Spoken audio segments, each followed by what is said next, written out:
天东教廷。听了这句话，星辰和金明鹤对视了一眼。大小姐的面子可真不小。金明鹤笑了笑，这语气也不知道是嘲还是夸。别提这事儿，星辰说道，再提跟你绝交。奥丁重新启动脚步，走到了阿莱西奥神父的对面。他淡淡问道，这4个人里，天东教廷今天要护着哪一个？本来是要护着的。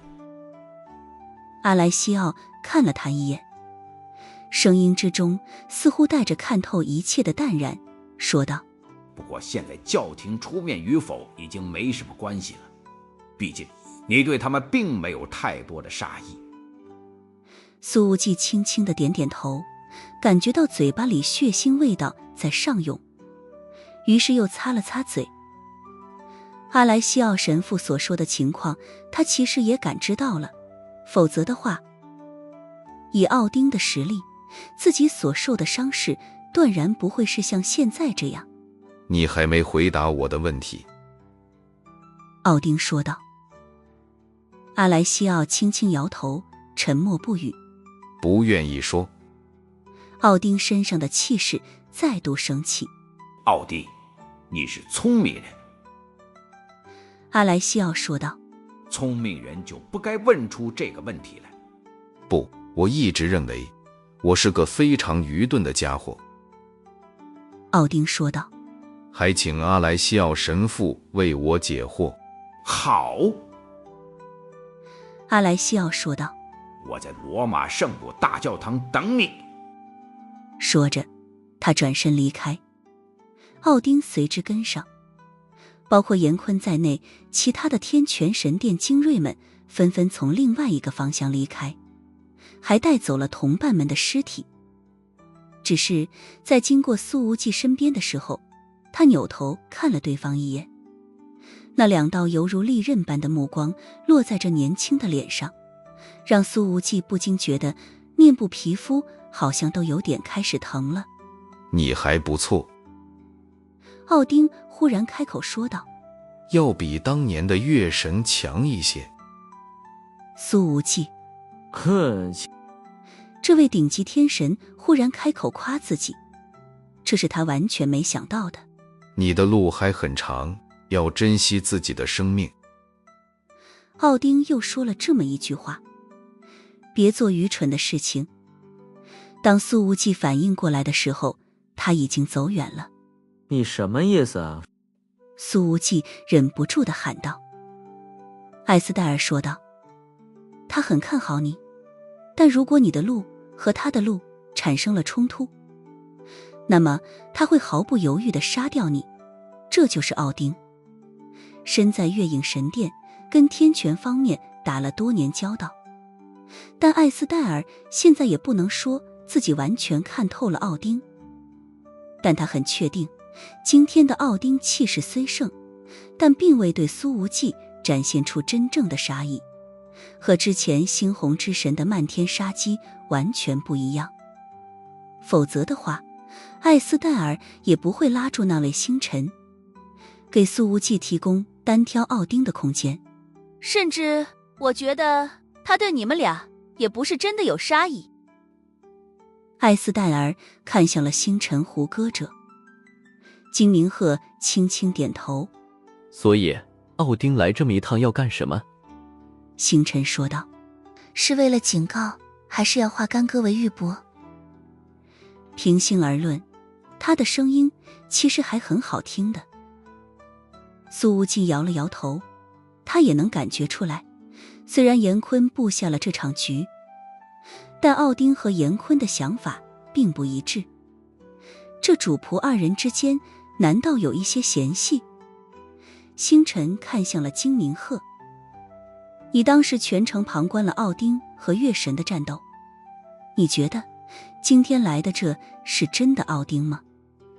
金明鹤毫不犹豫地答道。当然是。星辰说道。那就只能说明他吃错药了，脑子不正常。苏无忌。单细胞生物。星辰。奥丁挺有智慧的，并不是单细胞生物。苏无忌，我说你的。星辰握了握手中地刀。金明鹤拍了拍好搭档的肩膀，笑道：你看，并不止我一人这么想，开个玩笑，别当真，你比绝大部分人都聪明得多。苏无忌说着，对星辰伸出了手。认识一下，我叫苏无忌。星辰说道。洛伊。说罢，他和苏无忌握了握手。这只手很粗糙，都是老茧，甚至关节处还有长年累月的拳击所留下的痕迹。即便是常年干粗活的女人，也不该有这样的手。苏无忌捏了捏那只手，说道：真够谨慎的，连手上也贴了逼真的假皮肤。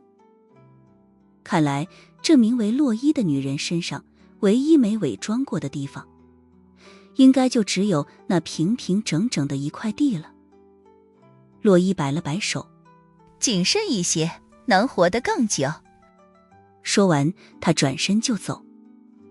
金明鹤喊道：来都来了，不去圣母大教堂坐一坐？洛伊说道：我去配个变声器，现在没有这玩意儿。我感觉像没穿短裤一样。这比喻太恰当了。苏无忌忽然觉得这个女人很有意思。他看向了金明鹤：你刚刚那句话的意思是，她和天东教廷有点关系？金明鹤并未正面回答这个问题，而是看了看苏无忌和艾斯戴尔，说道：我现在觉得你们俩说不定也和天东教廷有关系。我现在只确定那位神父不是冲着我来的，而你们三人皆有可能是他保护的目标。艾斯戴尔摇了摇头，淡淡说道：不是我。苏无忌对金明鹤呵呵一笑，随后说道：回去睡觉了。说罢，他搂着艾斯戴尔的纤腰，转身就走。金明鹤：你就这么走了？我都来帮忙了，不请我喝一杯？苏无忌说道：喝什么喝？你还是抓紧去买一瓶咳嗽糖浆吧。金明鹤咳嗽了2声，笑道：多谢了，有你这句话，我这朋友就没白交。苏无忌：谁跟你这个病秧子是朋友啊？艾斯戴尔带着苏无忌回到了自己的房间里。他本意是想先看看夏子熙的情况，发现后者此刻正窝在床上，呼吸非常均匀，显然已经进入了深睡状态。走吧，去你房间。艾斯戴尔小声说道，这声音里似乎有着不可名言的期待。然而他一扭头，却发现苏无忌已经坐在了地板上。动不了了，你抱回去。他有气无力地说道。跟奥丁对战的时间虽然不算长，但每一拳皆是全力爆发，把苏无忌的体力消耗得不轻，现在力量已经快要见底了。之前在战局中肾上腺素飙升，苏无忌还不觉得有什么，现在一闲下来，立刻便感觉到了前所未有的疲惫，简直是连手指头都不想动一下了。艾斯戴尔哑然失笑，随后把苏无忌横抱而起，回到了他的房间里。戴尔姐姐小心地把苏无忌的衣服脱下来，却发现后者双臂表面崩裂的皮肤似乎明显已经有了愈合的迹象了，伤口早已自行止血，只剩下裂开的浅浅痕迹了。虽然这些崩裂的口子都非常窄，可能做到这般也着实是太惊人了些。这是什么体质？艾斯戴尔说着，忽然思绪一下子飞到了印度洋的上空。那一夜，他确实非常清楚这个青年到底是什么体质。年轻真好，能折腾。艾斯戴尔去把浴缸放满了热水，然后将苏无忌身上的血迹擦干净，才将他小心地放了进去。苏无忌疲惫至极，泡了足足半小时都没有任何醒来的意思。在这过程里，艾斯戴尔时不时地给添一添热水，大部分的时间里，他都是跪在浴缸旁边，单手撑着脸，看着这个睡梦中的青年，眼神宁静。在他身边，哪怕什么都不做，只是这么静静地看着，也能感觉到无法用语言来形容的安心。这种源自于心底的安宁感，自己之前从未在月神的身上体会到过。看到苏无忌的皮肤已经被泡得有些发皱了，艾斯戴尔便想要把他扶起来，可是却没想到，这个青年虽然闭着眼，却一把将他扯进了浴缸里。艾斯戴尔浑身的衣服都湿透了，他还没来得及做什么反抗，苏无忌的嘴唇便已经凑了上来，不由分说地撬开了他的唇关，整个人显得攻击性极强。这一刻，艾斯戴尔还以为苏无忌醒了，故意在跟他玩情调。可是苏无忌却并未睁眼，下一秒他就迷迷糊糊地说道：“月神，总有一天，老子得弄死你！不等以后，就现在。”艾斯戴尔一下子哭笑不得。这种时候，迷迷糊糊喊错了名字，可是要了命的。可对方偏偏喊的是月神，情敌的名字。看到苏无忌这么在乎自己，艾斯戴尔的心中微暖。然而下一秒，苏无忌便嘟囔道：“月神，快把衣服脱了，我现在没力气，你自己来。”等苏无忌在自己的床上醒来，已经是黎明时分了。房间里就只有他一个人，艾斯戴尔已经不见了踪影。苏无忌觉得自己的脑袋很沉，就跟喝多了断片了一样。自己什么时候睡在这里的，已经完全想不起来了。他就只记得自己梦里迷迷糊糊的跟蒙着面的月神打了一整夜的架，但是好像没打过他。起床之后，苏无忌冲了个冷水澡，总算是精神多了，就是腰还有点累。他看向了窗外，忽然想到了某个地方，立刻穿好衣服，开门下楼。此刻天色尚未完全亮起来，老城街道上的行人们并不多。苏无忌直奔罗马圣母大教堂。这个著名的景点此刻却在门口竖着一个牌子，上面写着：“今天不对外开放。”苏无忌走了过去，大门没锁，一推就开。在空空荡荡的中殿里，一个人都没有。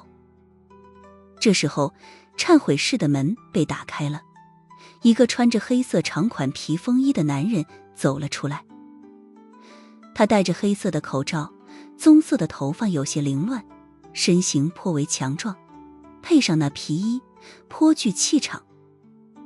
在双方对视的一刹那，苏无忌的眼波巨震，周身的力量已经陡然运转了起来，因为他一眼就认出来了，这个从忏悔室里走出来的男人赫然是猩红之神。没错，这个穿着皮大衣的男人就是猩红之神。苏无忌睡了一夜，精力补充了不少，现在起码恢复了一半的战斗力了。他本以为自己会在这里遇到奥丁，却没想到遇到的竟然是猩红神殿的大 boss。 即便对方没有穿那一身血红色的衣服，苏无忌也是一眼就认出了他。安杰勒。苏无忌眯了眯眼睛，身上的力量疯狂运转。猩红之神看了苏无忌一眼，淡淡说道：“谁告诉你这个名字的？”他看起来似乎并没有要出手的意思，可是这只不过是淡淡的一眼而已，就让苏无忌仿若有种被原始丛林里的顶级掠食者盯上的错觉。苏无忌的声音平静，心中的警惕性却已经飙升到了极点。他说道：在阿莱西奥神父和奥丁聊天的时候。猩红之神听了这句话，说道：在这里我不会动手，但你只要离开了圣母大教堂，那么就看你的运气了。苏无忌呵呵一笑：怎么还能说出这样的话来？难道你刚刚都白忏悔了？他亲眼看到这个安杰洛从忏悔室里走出来的。猩红之神看了苏无忌一眼，说道：我不知道为什么神父今天会站在你这一边，但是我要拿到的东西从来不曾旁落。他的这句话无疑说明了某个问题。之前就连金明鹤也判断不准，阿莱西奥神父到底是冲着苏无忌来的，还是冲着艾斯戴尔或是星辰洛伊来的。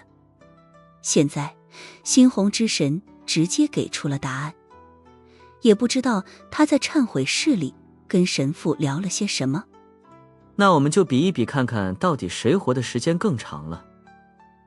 苏无忌笑呵呵地说道：堂堂一个天神威胁我这种年轻后辈也好意思，臭不要脸。猩红之神静静地看了他半分钟，没有回应，随后独自走了出去。苏无忌隔着门缝眯着眼望着对方的身形消失在道路尽头，这才把目光收了回来。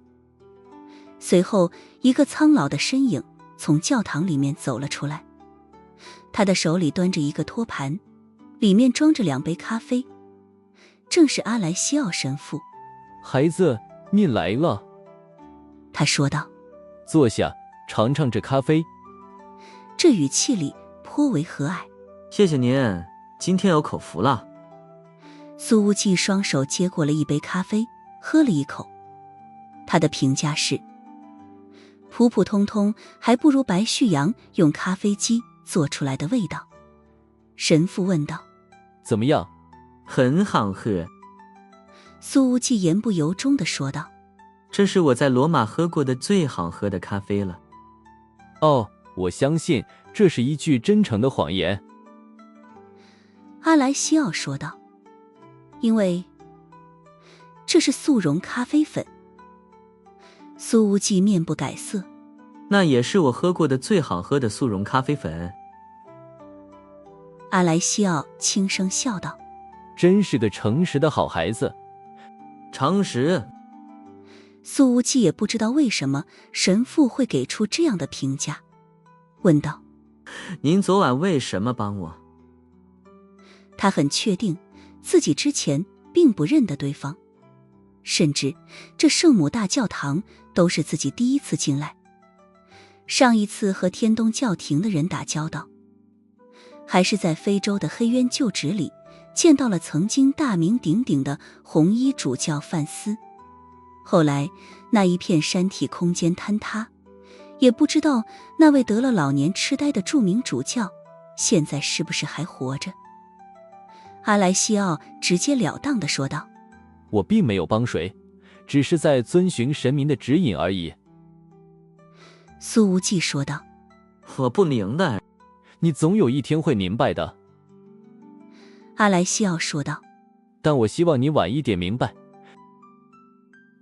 苏无忌皱着眉头沉思了一会儿，似乎是在体会这句话的深层意思，然后没想明白，他又问道：跟神父奥丁呢？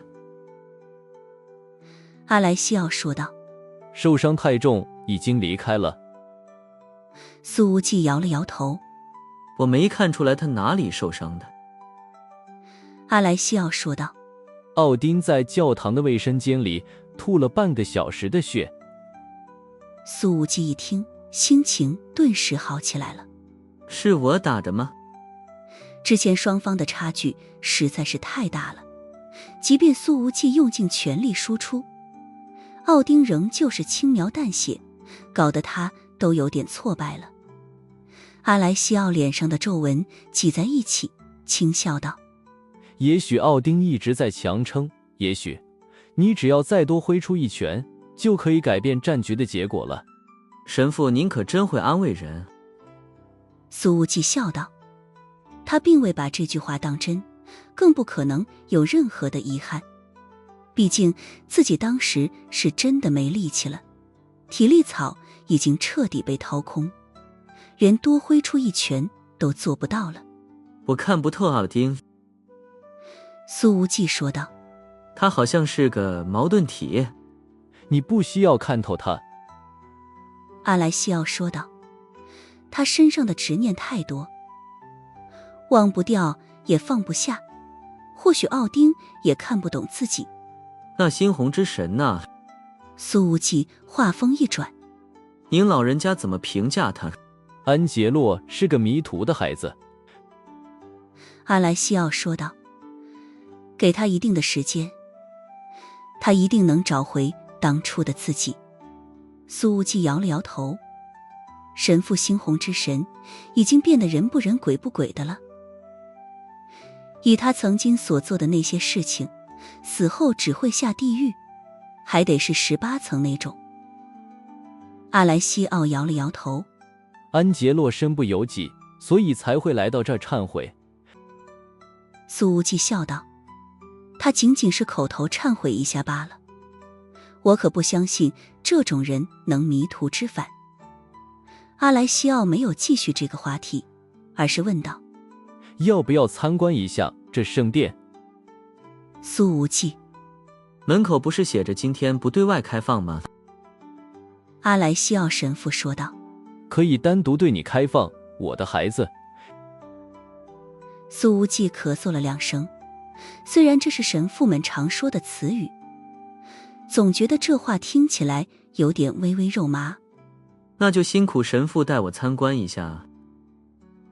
苏无忌说道，他还年轻，对参观这种宗教圣地并不太感兴趣，只想和这位帮了自己一霸的神父多聊几句。阿莱西奥说道，走，我们先去圣母大殿。说完，他端着咖啡杯转身就走，步伐平稳，每一步的距离似乎都是一样的，极其精准。苏无忌跟在后面观察了一会儿，一时间不知道该问什么好。他觉得这位神父似乎身上并没有力量波动，但偏偏深不可测。想了想，他还是决定直接问出来，神父能镇住奥丁和猩红？您应该是个超级高手吧？阿莱西奥笑道，首先，我并没有镇住他们，其次，我能和他们平等交流，凭借的并不是武力。苏无忌忽然问道，您会算命吗？阿莱西奥说道，占星术、塔罗牌苏无忌说道，都可以。都是假的，阿莱西奥说道，只有神明的指引才是真的。苏无忌说道，神父不好意思，我一直都坚信无神论。无神也是一种信仰。阿莱西奥说道，他似乎永远都不会生气，永远都是这种和和气气的模样。苏无忌站定了脚步，那您能不能帮我问问神明，我接下来是该留在欧洲还是该去墨西哥？阿莱西奥脸上的微笑似乎多了一些，他并未立刻回答，而是带着苏无忌穿过了圣母大殿，没有做任何的停留，径直来到了一扇门的旁边。这门后是从不对游客开放的后院。苏无忌似有所觉，深深地看了阿莱西奥一眼。神父打开了这扇门，微笑着说道，这就是神的答案。在这后院之中，竟赫然停着一架直升机，而且机身之上居然喷涂着空军的标志。难以置信。苏无忌深深地吸了一口气，又接着问道，我想这只是神的一部分指引，另一部分在哪里？神父说道，乌尔贝机场。谢谢神父啊。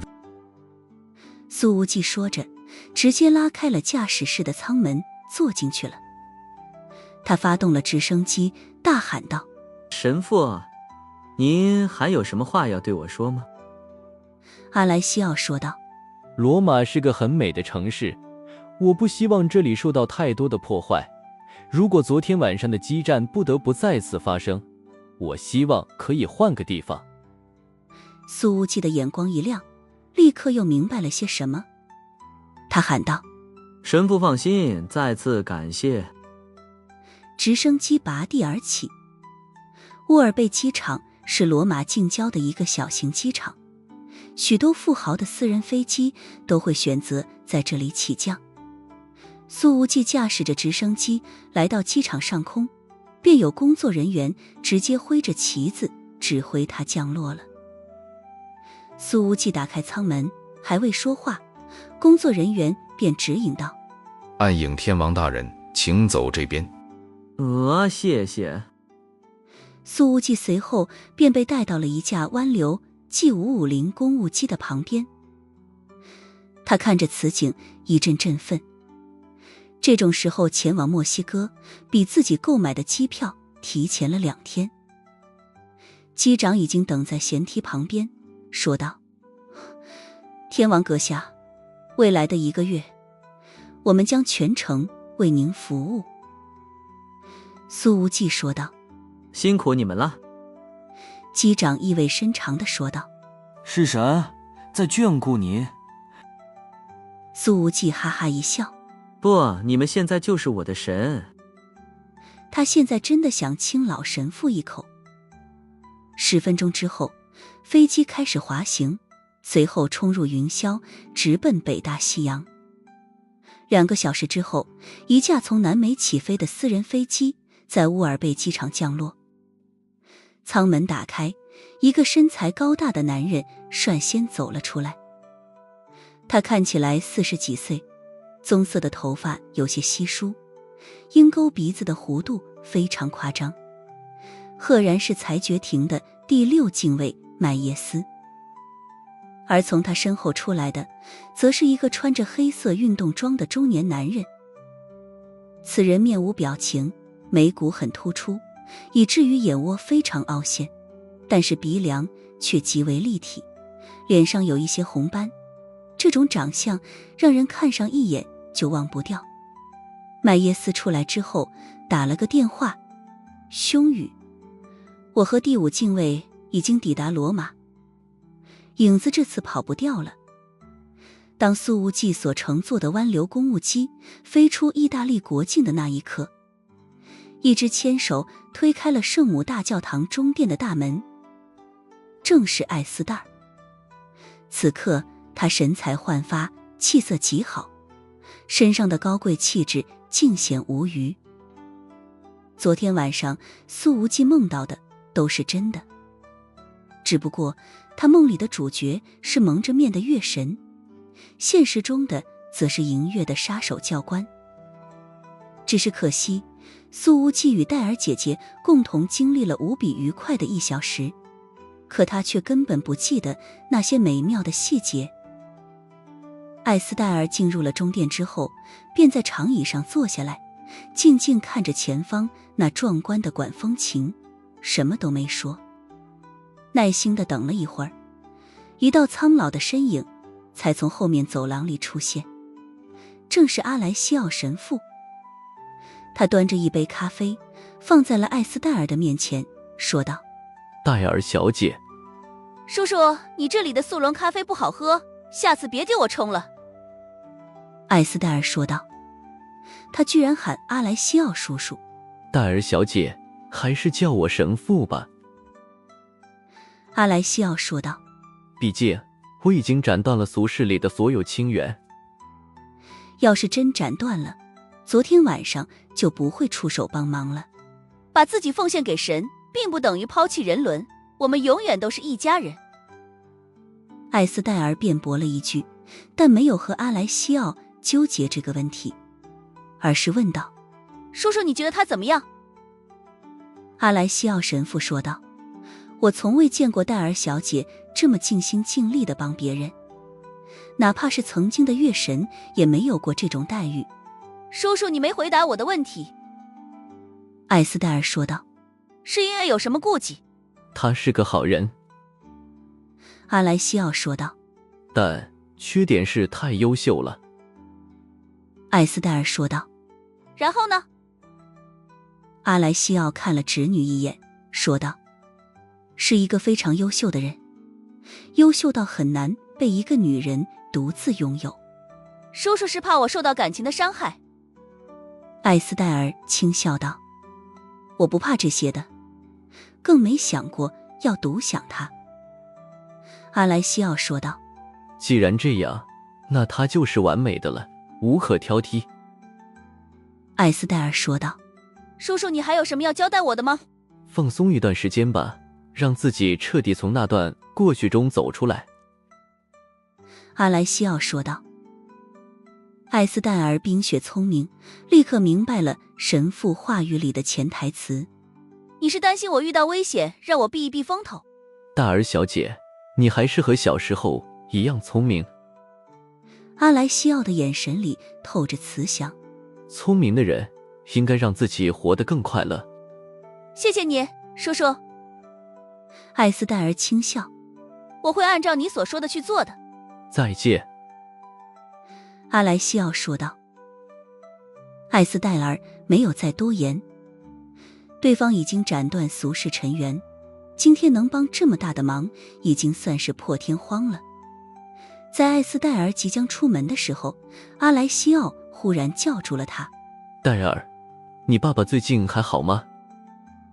艾斯戴尔怔了怔，随后说道：他很好，他经常说他很想你。阿莱西奥得到了答案，并未给出任何评价，而是笑了笑。好的，神会眷顾他的。另外，停顿了一下，他很认真地说道：我可以主持你的婚礼。艾斯戴尔眼眶湿润地离开了教堂，回到了酒店，把夏子熙叫醒，让他改签了最早的机票，提前飞往华夏。一觉醒来，得知苏无忌已经前往了大洋彼岸，这让夏子熙的心情有些微微的复杂。不过见不到也好，就不用面对那让自己纠结的选择了。艾斯戴尔亲自开车送夏子熙前往机场。晨曦，你打算退出了？艾斯戴尔忽然问道。夏子熙，教官，你的意思是？艾斯戴尔的语气很直接。你知道我是什么意思？我太了解你了。夏子熙说道。教官，在你眼里，我的缺点是什么？艾斯戴尔说道。过于善良，惧怕竞争。每一句都说到了点子上。夏子熙难得跟教官辩驳了一句。教官，其实在我看来，有些时候不争不抢也是优点。艾斯戴尔说道。那你就只会看着一个又一个女人不断抢走你的男人。教官，我不想和他抢。夏子熙说道。他对我很重要，我如果这么做了，会让我一直生活在内疚之中。艾斯戴尔显然听明白了这其中的逻辑关系，想了想，才说道：如果他知道你也喜欢苏无忌，他会退出吗？夏子熙说道。如果是别人，他一定会去争；如果是我，他一定会让给我。艾斯戴尔问道。这么确定？夏子熙点点头。很确定。艾斯戴尔丝毫没有提及自己与苏无忌的关系，即便夏子熙对此已是心中了然。他想了想，又问道：你没想过试试共享吗？夏子熙差点凌乱了。教官，你又是怎么看待这一段感情的呢？艾斯戴尔很直白地说道：我从没想过要独享他，能遇见，我就已经对这一段人生很满意了。夏子熙想了想，又说道：我对无忌的感情应该还没深到你所说的程度，我们只是并肩作战了几次。艾斯戴尔不想再跟这个保守的华夏姑娘纠结这个问题了。他知道短时间内说不通对方，于是话锋一转，问道：你的那个好姐妹叫什么名字？夏子熙即便对自己的教官毫无保留的信任，但也是犹豫了一下，才说出了那个名字。白木阁。这次轮到艾斯戴尔愣了一下。教官，怎么了？夏子熙问道。艾斯戴尔回过神来，笑道：世界真小。如果对方是白木哥的话，那么接下来的事情好像要简单许多了。想着有可能会发生的事情，艾斯戴尔的唇角不自觉地翘了起来。然而看着教官的表情，夏子熙的心里莫名有点不太对劲，觉得自己好像疏忽了什么重要的细节。麦耶斯。第五禁卫沉声说道：杜西斯和猩红之神全力出手，却没能留下暗影天王，这种事情不可能发生，其中必有隐情。阿图罗，猩红或许是有别的原因，但杜西斯一定会受到惩罚的。第六禁卫麦耶斯说道：他跟黑渊从来都不是一条心。第五禁卫阿图罗说道：惩罚杜西斯的任务会落到裁决庭的头上吗？不会，不会。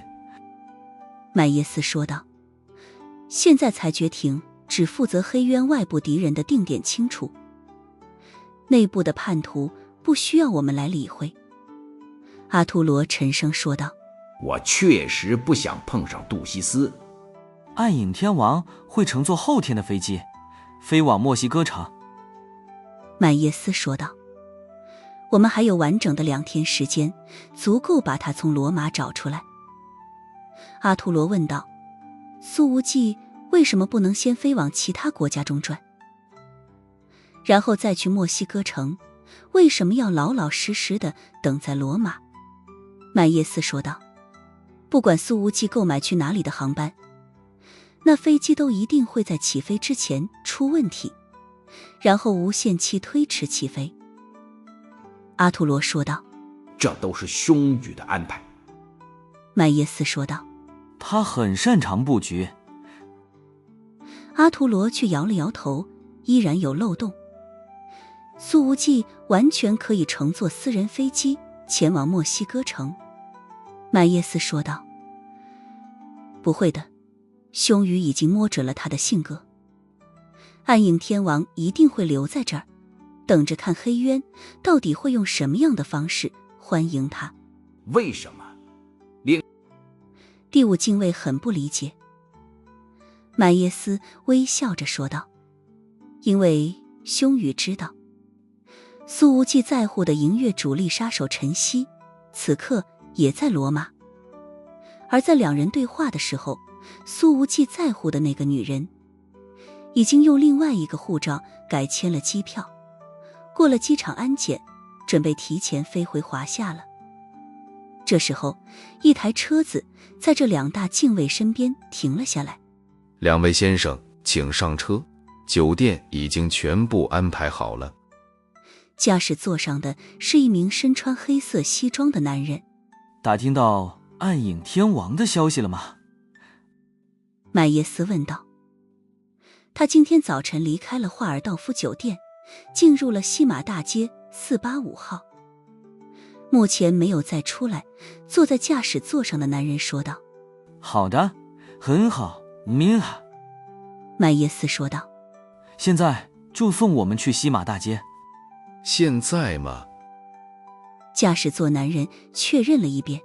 我的声音很不清楚。麦耶斯冷冷说道：是，我明白，我明白。司机连忙解释：我只是担心2位大人旅途劳顿，想要让你们多休息一下的。我们不需要休息。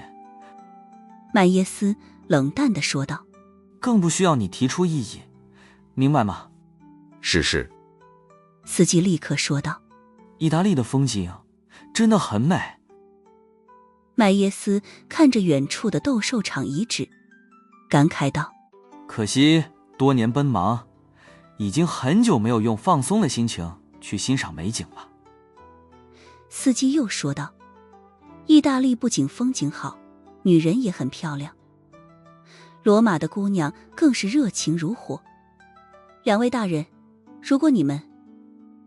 麦耶斯，司机，要么主动闭上你的嘴，要么被我拧断脖子，你选一个。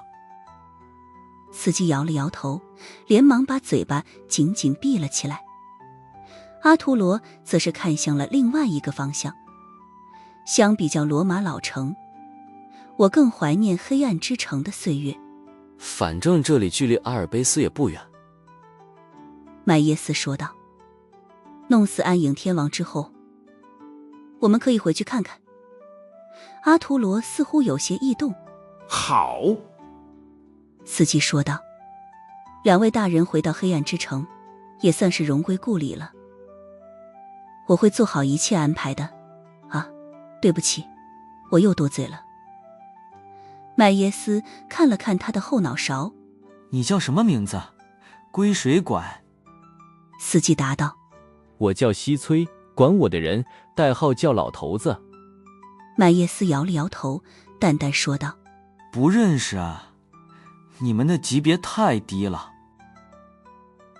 阿图罗看了看路牌，车子已经驶进了西马大街。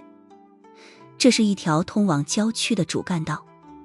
485号建筑距离罗马老城有相当远的距离了。崔西知道，就算这里打得天翻地覆，也不会波及到老城里的任何古建筑。485号是什么地方？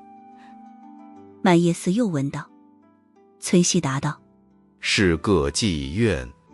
我高估了暗影天王，他也是个精力旺盛到无处释放的年轻男人。麦耶斯哈哈大笑，露出了一个人男人都懂的眼神。旁边的阿图罗则是面无表情，似乎对这个地方完全不感兴趣。又过了20分钟，车子径直开进了485号建筑的大院里。而麦耶斯并未注意到这院子门口有一块牌子：毕康全球养老院，罗马分院。西崔，这里是妓院吗？看着这清幽的环境，仿若豪华度假酒店一般，麦耶斯不禁感慨道：难以置信，数年没来意大利，罗马的特殊行业居然都发展到这般程度了。第5禁卫阿图罗看着里面小径的牌子，淡淡说道：这里是毕康养老院西崔，你撒谎了。崔西缓缓停下了车，嘿嘿一笑。现在老人们都有钱，他们这方面的需求更加高端，口味也更加多元。麦耶斯说道：你确定暗影天王在进了这里之后就再也没有离开？两位大人放心，我在这一点上断然不敢撒谎。崔西笑眯眯地说道：我现在给两位大人开车门。他立刻开门下车。等等，阿图罗忽然说道：你们在意大利的最高指挥代号叫什么？崔西的脚还没来得及迈出车门呢，闻言脸色一垮，随后苦笑着说道：大人，抱歉，我今年才刚刚加入黑渊，对于这一切完全不了解。阿图罗的面色一沉，他冷冷问道：欧洲这边已经多年没进新人了，你到底是谁？随后崔西的肩膀便被阿图罗给扣住了。崔西只感觉到自己的肩膀都要被生生捏断了，他的五官都要皱成一团了。放开我，是有别人想要见你们。竟然敢出言哄骗裁决庭的第5禁卫和第6禁卫，你知道这意味着什么吗？麦耶斯的声音透着阴冷。阿图罗淡淡说道：暗影天王人在哪里？他的手上加了力气，崔西疼得全身都没劲儿了。你松手，我就告诉你。崔西艰难地说道。麦耶斯冷冷一笑，敢和禁卫讲条件？然而他的话音尚未落下，一道声音忽然在三人耳边响起：来者皆是客人，松开手吧。这声音淡淡的，似乎不含任何情感，但偏偏有种无形的压迫力充斥在了车厢里。哪怕以阿图罗和麦耶斯的实力，此刻也感觉到了无比的压抑。然而车子周围并没有人，这见鬼的声音到底是从哪里传来的？阿图罗松开了崔西，一脚踹开车门，低吼道：是谁？给我滚出来！别喊，你们要是把住在这里的几个老家伙都给吵醒了，那可就不太好了。这句话里的语气很淡，但是其中的警告之意却非常明显。麦耶斯立刻下了车，他这才看到，在距离自己超过50米的花园里，有一个男人正坐在摇椅之上。他穿着黑色的大衣，似乎有些怕冷，戴着厚厚的围巾，不算长的头发已经白了一半，白色和黑色的发丝交杂在一起。他正闭着眼睛，晒着太阳，显得还挺宁静。是的，他连眼睛都没有睁开。但是麦耶斯和阿图罗偏偏觉得此人能够看穿一切，似乎能把这偌大院子里的所有细节都尽收眼底。他们也不知道这种错觉到底是怎么形成的。这个男人说道：禁锢黑渊不简单了，居然延续了这么多年。之前在地狱盛极一时的时候，你们韬光养晦，潜伏忍耐了那么久，现在终于要露出獠牙来了。你是谁？麦耶斯问道。销声匿迹多年，我已经不记得我的名字了，别问，问了我也会说不记得。这男人说着站了起来，他显然是在扯淡，只是懒得说自己的真实姓名而已。然而在看清楚这个男人的脸之后，阿图罗的身体却是狠狠一震，眼睛里涌现出了难以置信的波动。崔西揉着肩膀，咧嘴直笑：妈的，影子的背景这么强大的吗？连这种传奇高手都能搬出来，爽死我了。这老男人的双手插在口袋里，缓缓走过来。麦耶斯见状，本能地往后退了一步。是的，强大的裁决庭第6禁卫，甚至还没出手呢，便率先往后退了。我说过，来者皆是客。这位老男人的声音很是平静。黑渊既然想要走出来，那么就不要往后退。听了这句话，麦耶斯站定了脚步，随后又看了看那第5禁卫。麦耶斯知道阿图罗的实力在自己之上，可是对方现在的心情似乎比自己的波动要大上很多。阿图罗攥着拳头，身形微颤，力量在浑身上下暴走着，似乎是有些失控的迹象。他是谁？麦耶斯问道。阿图罗没理他，而是盯着面前的老男人说道：我应该不是您的对手。麦耶斯在一旁听得大为震惊，因为第5禁卫对这个老人的尊重和忌惮简直是出自骨子里的。老男人说道：那倒也不一定，但我并没有和你交手的兴趣。来都来了，不如留下来喝杯茶吧。阿图罗问道：这杯茶要喝多久？老男人说道：也许你们明天就能走，也许永远都要在这里陪着我这个老头子喝茶。阿图罗摇了摇头，尽力理顺身上那混乱的力量，沉声说道：如果我想提前离开的话，该怎么办？老男人笑了笑，我说了不算，得看那个小子的意思。阿图罗的眼睛里再度涌现出了震撼之意。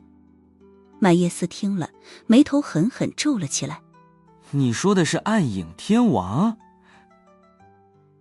老男人不置可否，笑道：他这外号远不如当初他爸爸的霸气。顺便说一句，这星星的12神殿都是什么破名字，简直一个比一个难听，尤其是那个猩红。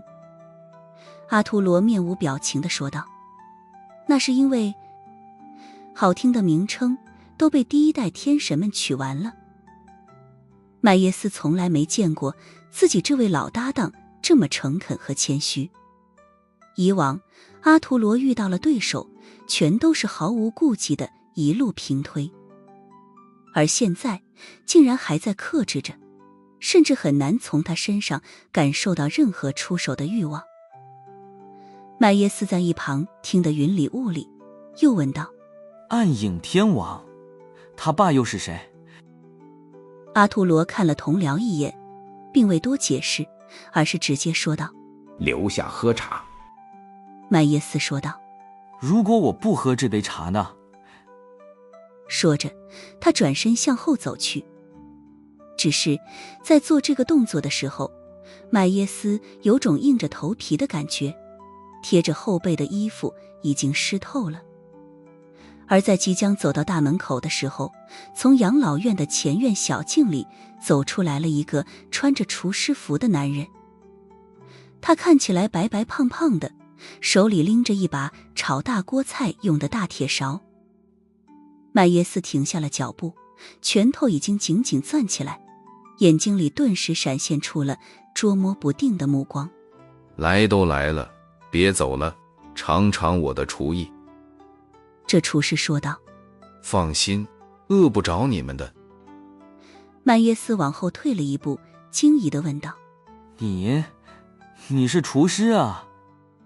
白白胖胖的男人笑呵呵地说道：你看我的这身衣服，难道还看不出来吗？麦耶斯似乎认出了这张脸，身体狠狠一颤，瞪圆了眼睛。他随后深深地吸了一口气。你是月？厨师笑道：不重要，我现在每天在这儿做做饭，挺快乐的。谁问你会不快乐了？麦耶斯艰难地问道。你每天都在养老院里烧菜做饭？厨师说道。留下来吃饭，亏不着你。要是非要走，这辈子可能就吃不上饭了。麦耶斯艰难地说道。如果你还活着的消息传出去，整个黑暗世界怕是要被震上一震。你们为什么要蜗居在这里？我们几个老不死的约定好了，只要出了这养老院的门，就不准动手。厨师哈哈一笑，说道：但咱们现在是在养老院内部，你如果非要走，咱们就过招。说着，他随手挥了一下那大铁勺，动作很慢很轻，完全没有半点气势，更没有丝毫气爆之声。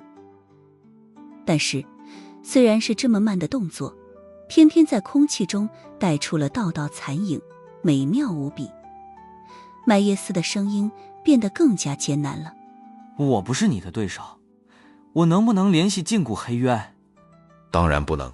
我们虽然不问世事，但也不意味着你们来到这里可以为所欲为。厨师说道：当个可以吃好喝好睡好的阶下囚行不行？我从未体验过这样的角色，但好像也没有拒绝的理由。麦耶斯艰难地挤出了一丝笑容。谢谢您的招待。他随后看了阿图罗一眼，都看到了彼此眼睛里的不真实感。黑渊裁决庭的第5禁卫与第6禁卫回到意大利，一枪未放，一刀未出，毫不反抗地失去了人身自由。崔西在一旁看着此景，眼睛里透出了阵阵热切。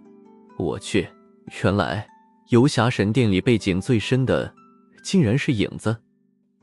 崔西忍不住地说道。背靠着这么多座大山，还奋斗个鸡毛啊！苏无忌临走之前，让崔西想办法把2大禁卫送到碧康养老院，说这里有高手等待。但崔西没想到，居然是这种高手，几十层楼那么高。而那厨师笑呵呵地走到了崔西的面前，说道：“辛苦你跑这一趟了，一起吃个饭吧。”崔西激动的都有些语无伦次了。我配吃您做的饭吗？当然了，你是那小子的朋友，就是我们的朋友。这白白胖胖的厨师搂着崔西的肩膀，带着他朝着餐厅走过去。崔西赫然发现，对方似乎只是在他的肩膀上随意地揉了2下，就完全消解了之前第5禁卫阿图罗给他造成的剧痛。裁决庭的2个禁卫犹豫了一下，也跟在后面走进了餐厅。那个身穿黑色大衣的男人则是走在2人的后面，脚步很慢，看起来依旧普普通通。被他在后面盯着，阿图罗和麦耶斯皆是如芒在背。麦耶斯攥着拳问道：“阿图罗，他是谁？”阿图罗说道：“你听说过30年前的刺杀之王吗？”麦耶斯浑身一震，像是被雷当场劈了一样。餐厅并不远，没2分钟便走到了。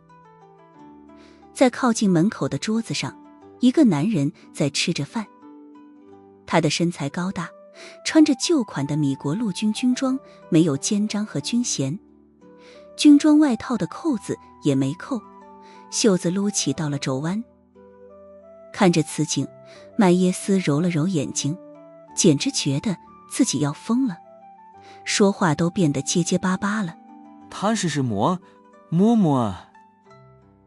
他这名字还没说全呢，旁边一贯沉稳的阿图罗已经被震惊到失控般的剧烈一颤，随后直挺挺地晕倒在地。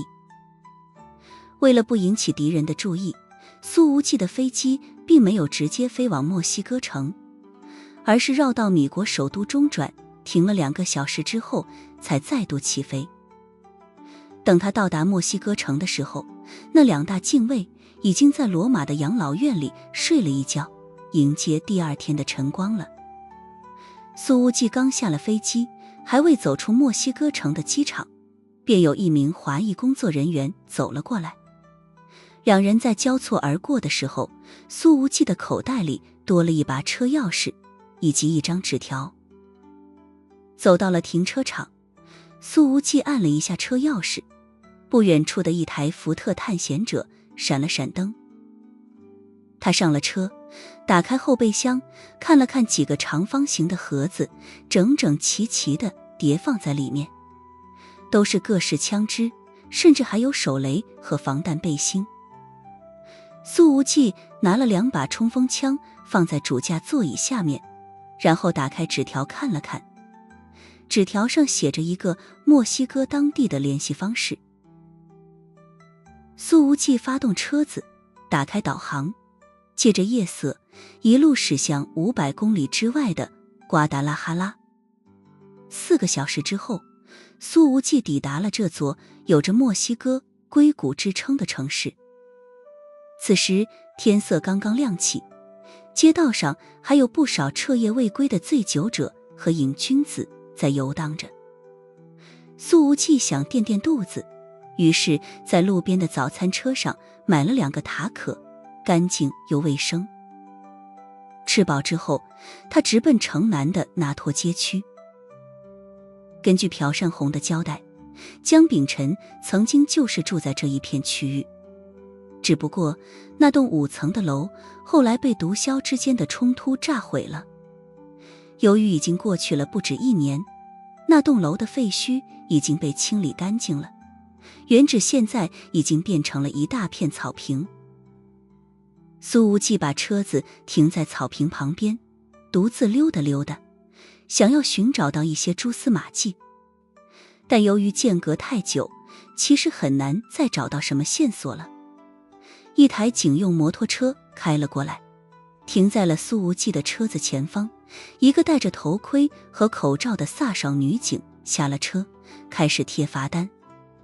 苏无忌立刻跑过去，边跑边喊：嗨，警官，我这就离开。然而女警的动作很快，在苏无忌到来之前，已经把罚单写好，夹在了雨刮器上。警官，苏无忌跑过来，能不能网开一面，拜托你了。现在要交罚款500美元。女警说道。苏无忌没好气地说道：你们抢钱呢，墨西哥警察不收比索，改收美元了。我随随便便停个车就要500块。在墨西哥贪腐横行，但违章停车直接罚款这么高金额还是比较少见的，和敲诈勒索已经没有区别了。500美元相当于8000多墨西哥比索，在墨西哥的一些落后地区，警察一个月的收入都没有这么高。不给的话，我立刻呼叫支援。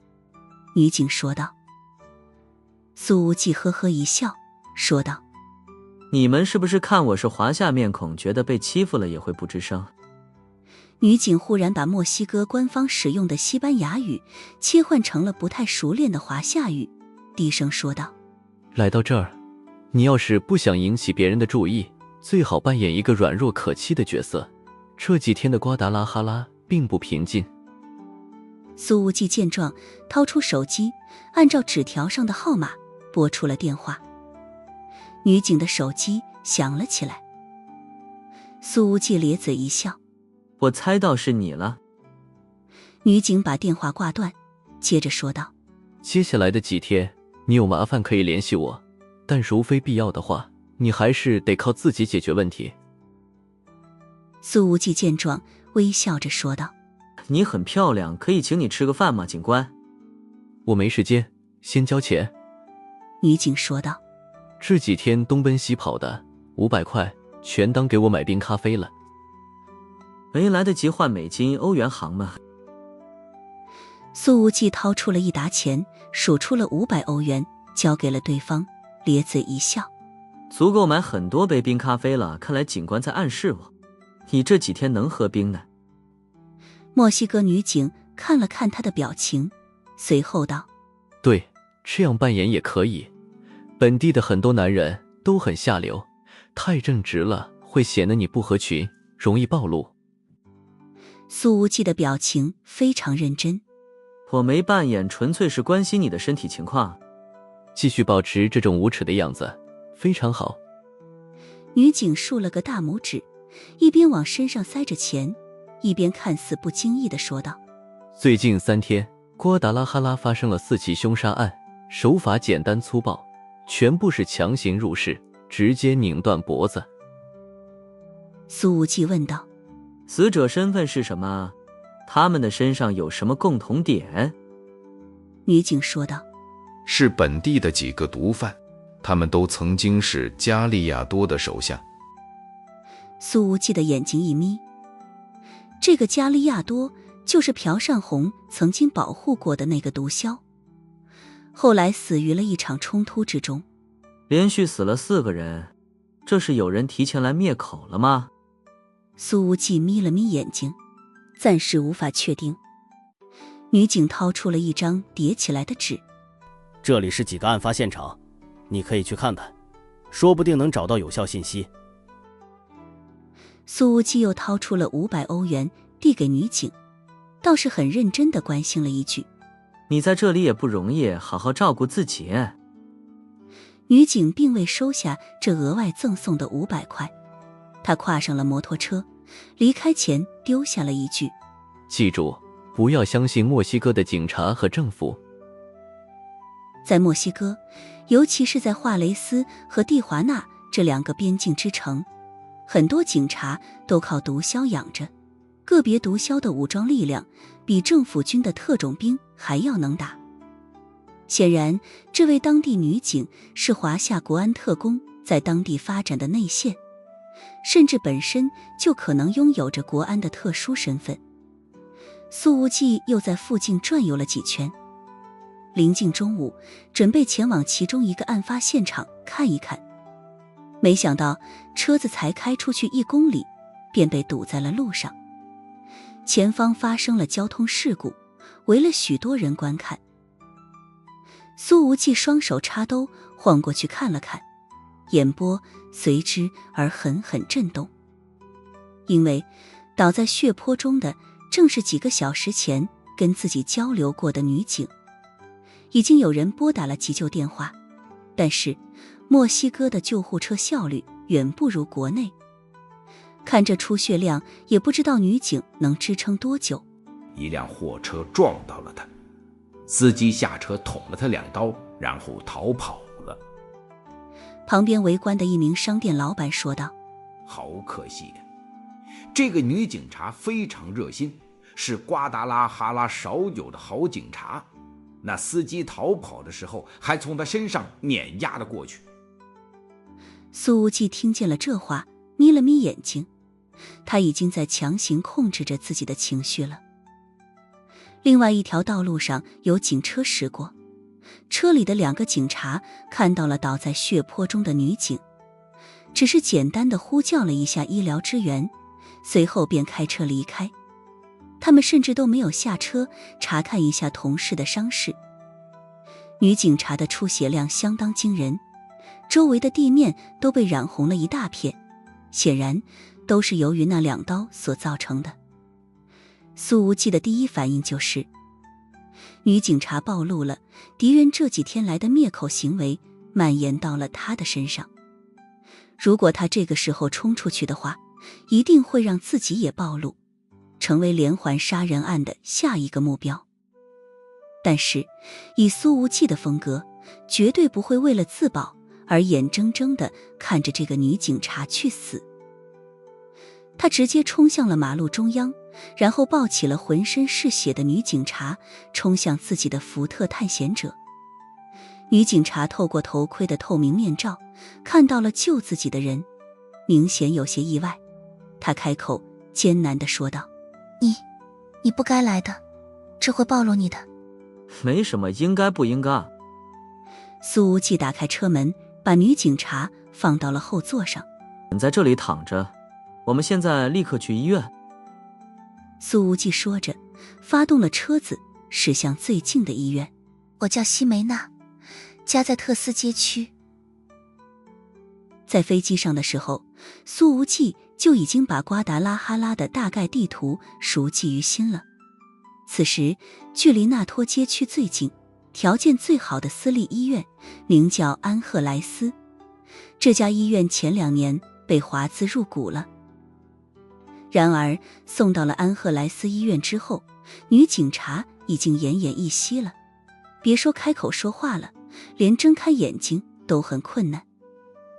苏无忌抱着她，自己也是浑身染血，一路闯进急救室，喊道：医生救人，车祸还受了刀伤，失血过多。